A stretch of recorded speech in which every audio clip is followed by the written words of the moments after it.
Hey guys, welcome back to another video. So today's video, I'm going to be sharing with you 5 different tips for a new hairstylist to stay busy out of cosmetology school. If you guys are new here, welcome to my channel. My name is Ashley and I am a professional hairstylist. I've been licensed now for going on 8 years and I have been doing YouTube now for the past 4 years. So if you guys are new, please don't forget to like and comment on this video and also subscribe to my channel for more videos.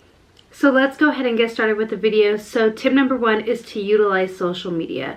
So when you're in cosmetology school, I highly recommend that you create yourself a Instagram hair page and also to utilize Facebook, Twitter, and TikTok.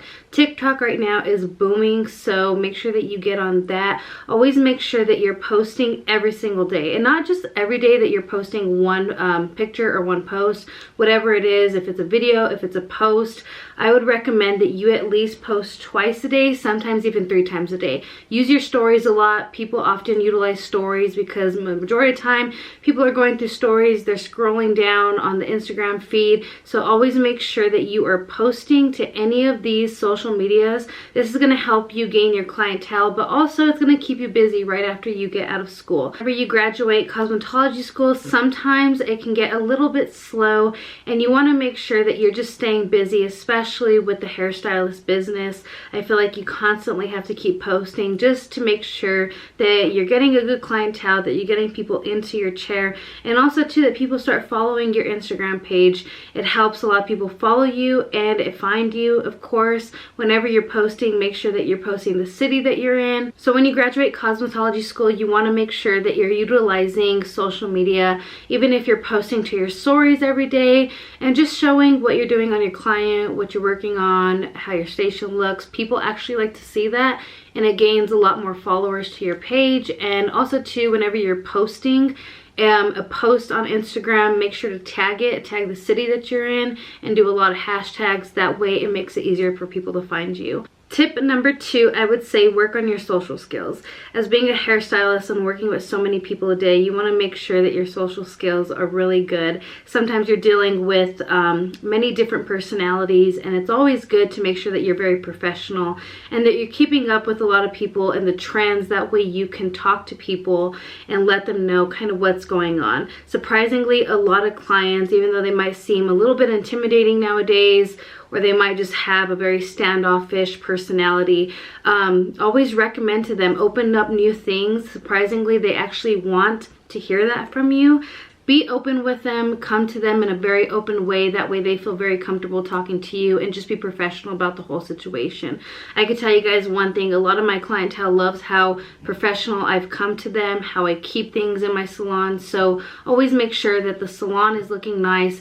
Keep your professionalism and just be social with them. Surprisingly, a lot of clients actually like your input for being a hairstylist. They trust you, they're coming to you, so that is always a great thing. So if you're struggling with even building a clientele, a couple of little tips is whenever you're at the gym, whenever you're at the grocery store, or even if you're going on a night out at the club or wherever it is that whatever it is that you're going, any outgoing scenes, always make sure that you have business cards on you. This helps you talk to people, to get out of your comfort zone, and just to always let them know that you do hair. You never have to bash, their personal hairstylist that they have right now, but always just recommend, if they ever end up moving their hairstylist, that you are there. If any people know you, they should know that you do hair. Tip number 3 is going to be available.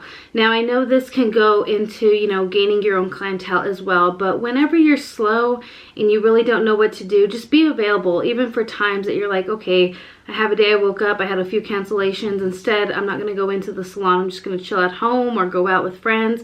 I would recommend that you go to the salon and that you wait for walk-ins. You want to make sure that you're being available, because you never know when a walk-in can come in and they're willing to pay you $300 for a service, or you never know if that client is going to want to come back and they're going to be a lifelong client. I feel like this is one great thing that my fiance has always taught me. And if you guys don't know, my fiance is actually a barber, and so he's been in the hair industry for about I want to say close to 10 years now, maybe going on 11, and he's actually somebody that inspired me to do hair.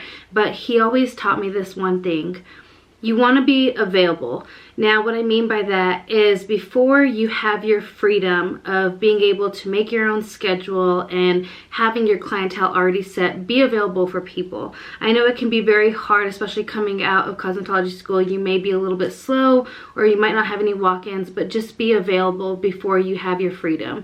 Because at the end of the day, you got to work hard. And if you ever want to open up your own shop or studio, I'll be honest with you, you have to work. You got to work probably Monday through Sunday, maybe have one day off here and there. Maintain a good clientele. You want to make sure that you are available.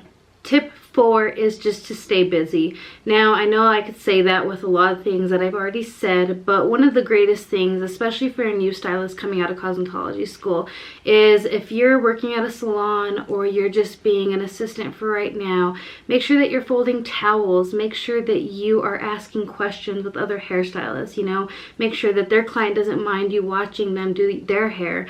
That's always a great way just to stay busy, but you're also learning, you're taking on what you can do better. Another thing is not to decline clients, especially when you first come out of school. Now, when you're not busy, don't just say, hey, I don't want to do that girl's hair because it looks like she's got a lot of hair, or, you know, I'm afraid of doing that. Don't ever do that. Accept new clients. Always accept the kids, the grandmas, the perms, even when you don't feel like doing them. Those people are actually going to make you better. You're going to learn a lot with those people. Trust me. I've been there. And don't be afraid to fail. It's going to happen. It's bound to happen, especially in this business. But make sure that you're always learning from that. Make sure that you have that criticism of somebody actually giving it to you. You know, ask some of the stylists at, you know, your salon, hey, me any tips on what I could do better. Make sure that you're always doing that, because trust me, they will help you. And again, this is another thing that you can get on social media. You can get on YouTube. There's tons on TikTok right now. I see so many hairstylists posting. Make sure that you're learning. Get yourself a mannequin, you know, start practicing some foil placement, start practicing foil, get to learn a lot of the other color lines, especially if you're not familiar with anything. There's so much that you can use to your advantage, especially on social media, and even being in the salon and asking questions. Utilize your downtime properly. Like I said, make sure that you're doing all these things. Hopefully this helps a lot of you. You know, don't get frustrated whenever you get slow, because trust me, even with me doing hair for 8 years, I still have those slow days. Or 5, whenever you're down, learn to also practice your communication. Practice your communication with your clients. Make sure that you are messaging them, letting them know that they have a hair appointment coming up. If you don't have an app and you do it the old school way like me, because I like to be like that. I like to be in control of my schedule. Make sure that you're texting them at least a week to 2 weeks before, confirming their appointment. That way you know that they're coming in. This is a great thing to do on your downtime. That way you're looking at your schedule. You're seeing if you have any openings. You could always post to your Instagram or social media, whatever it is, that you have an opening soon. That way you could fill up that spot and get somebody in. One thing that I've learned throughout the 8 years of me doing hair is you always want to respect people's time, because if you respect their time, they're going to respect yours. And in this business, we love when people respect our time. Client's going to be running late, she's going to respect you and at least let you know. There are some, you know, nasty people out there that won't do that, but hey, you know, especially when you're new to doing hair, always make sure that you're available again, that you're having great communication, and whenever you're downtime. I hope that you guys enjoyed this video. Please don't forget to like and comment on this video, and also subscribe to my YouTube channel if you guys want to see more videos. If you guys have any recommendations on more videos that I can do to help you guys learn, please leave them down below. I read all of your guys' comments. I appreciate all of you guys that support me and show me love.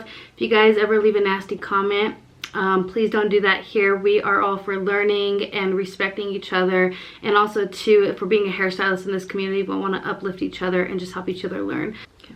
So thank you guys so much for watching, and I will see you guys in my next video.